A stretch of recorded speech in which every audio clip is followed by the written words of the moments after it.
Коми-отделение филологического факультета Сыктывкарского университета столкнулось с нехваткой абитуриентов. ВУЗ выделил 15 бюджетных мест для будущих учителей коми-языка.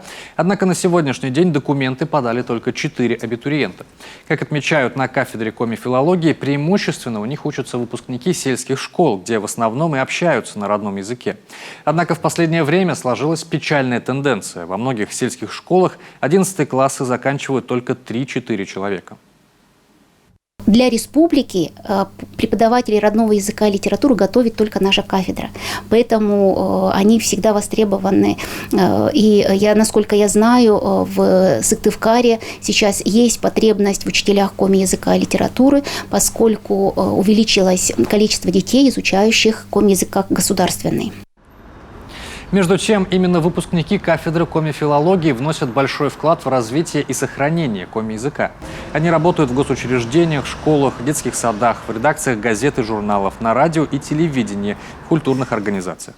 Подать документы в Сыктывкарский университет выпускники школ и колледжей могут до 16 июля.